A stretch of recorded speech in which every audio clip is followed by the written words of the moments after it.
Hey, what's up, you guys? Connie here with the incredible Realty Group, and today I would like to talk to you about due diligence and earnest money. In North Carolina, real estate is a little bit different than some of the other states, and so sometimes people either relocating here from other areas who have owned homes, sold homes, purchased homes, or people in the area who might be first-time home buyers are not accustomed to the way our due diligence period, also known as inspection period, how that works in North Carolina. So I'm just going to kind of run it down for you. So what is due diligence? What is earnest money? And how do they work? All right, so when you are purchasing a home in North Carolina, your initial deposit, as I've talked about before, in new construction is typically referred to as a deposit. When you're buying a resale property, you are typically depositing a due diligence or paying a due diligence fee and or a earnest money deposit. The amount can be zero and above for both of those. However, it's usually never zero because a seller isn't going to take their home off the market and a builder isn't going to reserve a home for you without some upfront money, some consideration from you. Some people like to refer to it as skin in the game. I'm not a super fan of that phrase. However, I'll go with it for today. It's your skin in the game.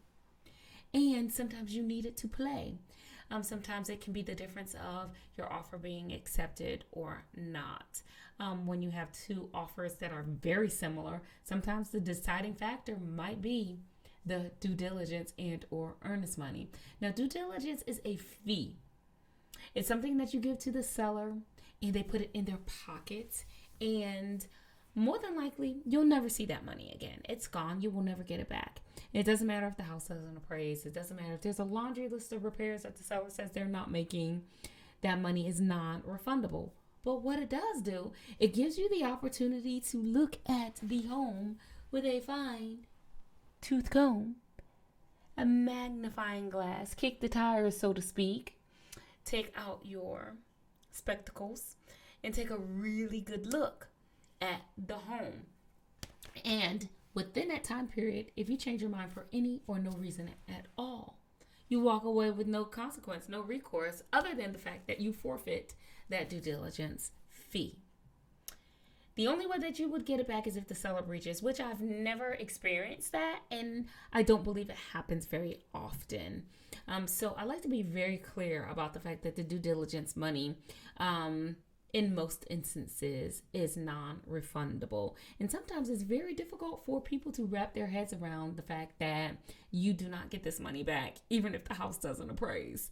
And as I said, even if the seller refuses to make repairs, because all homes in North Carolina are essentially sold as is, and the seller does not have to make repairs.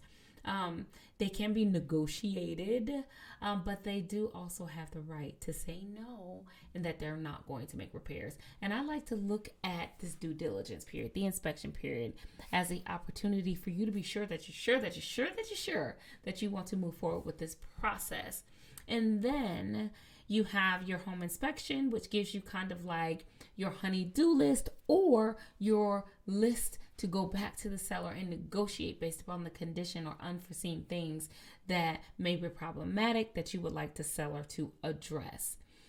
Quite often, sellers want to move forward with the process and they don't want this to be a deal breaker, so they might be willing to negotiate and make some of the repairs. And also, any material facts that come out of these inspection reports are required to be disclosed to future buyers should this deal not close. So if you were to walk away, they may have to share all or some parts of this inspection report with future buyers, and sometimes that's just not ideal. So they may very well be willing to negotiate and work with you. I don't ever really go into a contract with clients with the idea or mindset that it's not going to work, it's not going to close. But at the same time, My objective is always to educate and empower you to make the most informed decisions possible throughout the home buying process. That's my goal.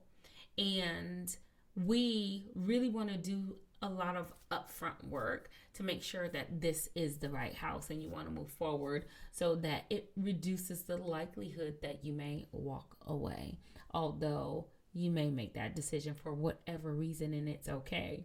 Now, the earnest money, on the other hand, is held in escrow by the closing attorney. So I say you got your risky money and the safer money. Neither of them are completely safe, but the earnest money deposit is a little bit safer, because if you change your mind during, keyword, the due diligence period, you will get your earnest money refunded to you.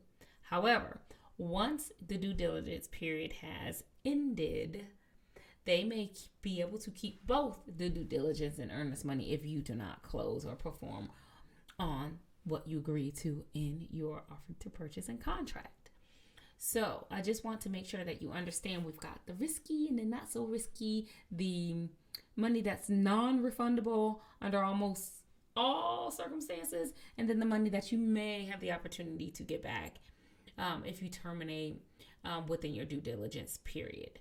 So if you have more questions, or if you would like more information on tips like these, please register for my homebuyer class. Visit homebuyerclassnc.com to register. And as always, feel free to invite a friend or 2 or 3 or 4 or more. I look forward to seeing you soon. I would love to connect with you. Maybe we could do a meet and greet, get to know one another, and determine if we might be a good team to work together to help you with your real estate goals. Please like and subscribe to my channel. Thanks for tuning in, and I will see you in the next video. Bye, guys.